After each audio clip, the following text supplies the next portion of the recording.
Hey everyone, and welcome to The Explainer. Today we're diving into something called brain food. And listen, this isn't just some passing trend or a fad.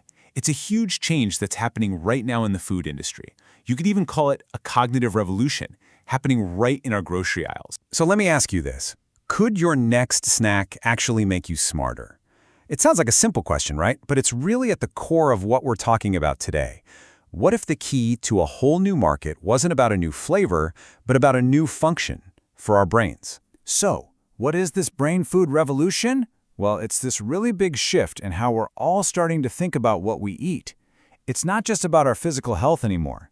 Now it's about directly boosting our mental performance, our mood, and even how we handle stress. Think about it. For so long, food was about fixing things, right? Eating to lower your cholesterol or to manage your weight. It was all reactive. But now, the game has totally changed. Consumers want more. They want food that proactively sharpens their focus, that lifts their mood, that makes them more resilient. It's all about enhancing the mind, not just maintaining the body. And look, don't think this is just some tiny niche thing for a few people. No way. We're talking about a massive, measurable market opportunity, and companies are absolutely scrambling to get in on it. Okay, get ready for this number. $50.2 billion. That's the forecasted growth for just the functional protein market, which is a huge part of this brain food space. It just shows you the sheer economic power that's driving this whole movement. It's incredible. So who's actually buying all this stuff?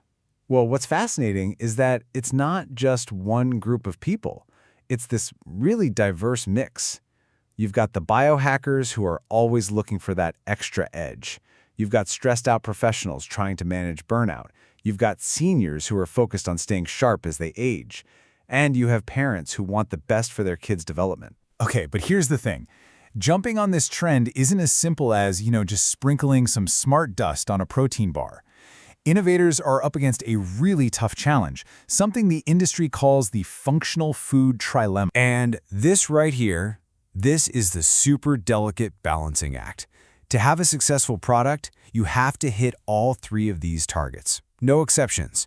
If it's scientifically proven, but it's crazy expensive, it's going to fail.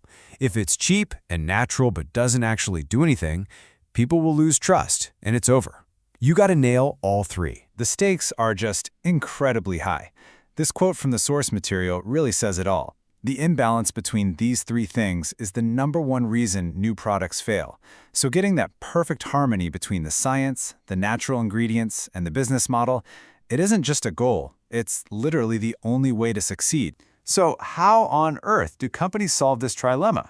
Well, it all starts with the science. Let's get into the nitty-gritty and look at the actual building blocks, the ingredients they're using to create foods that can actually fuel our brains. Okay.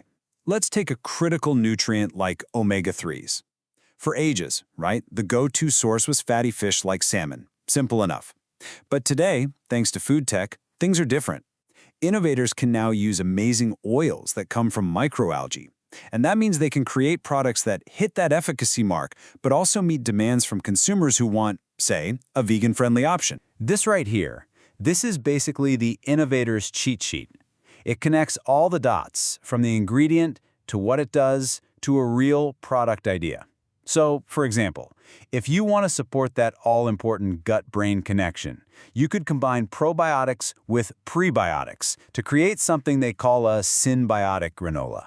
It's smart, it's effective, and it's a concept that people can actually understand when they see it on the shelf. But, and there's always a but, right? Having the perfect, science-backed recipe is only half the battle. You've also got to find your way through this crazy, complex maze of food regulations just to get your product out there. And this distinction, it is everything. A company can pretty easily make a nutrition claim. That just states what's in the food, like high in fiber. But to make a health claim, to say what the food actually does for you, that is a whole different ballgame. It is heavily, heavily regulated. You can't just slap "boost your brain" on a box without some serious authorized proof. And this is where the really smart companies get a huge edge. This list, it's not just a bunch of boring rules, it's a strategic playbook. The EU actually has a register of pre-approved health claims, so a savvy company will work backward. They'll look at a powerful, approved claim like, zinc contributes to normal cognitive function, and then they'll design their product to have enough zinc so they can legally put that exact phrase right on the package. It's genius, right? All right, so let's put all these pieces of the puzzle together. How does an idea for a brain-boosting snack actually go from a concept in a lab to becoming the future on your plate? It really boils down to this three-step path to success. First, you don't start with an ingredient. You start by finding a real problem that consumers have, like needing better focus for studying. Then, you solve that trilemma we talked about, creating a formula that works and that you can actually produce at scale affordably. And finally, you use those approved regulatory claims to tell a story that's clear, powerful, and, totally legal. And that really brings us to our final thought. This brain food revolution, it isn't coming. It's already here.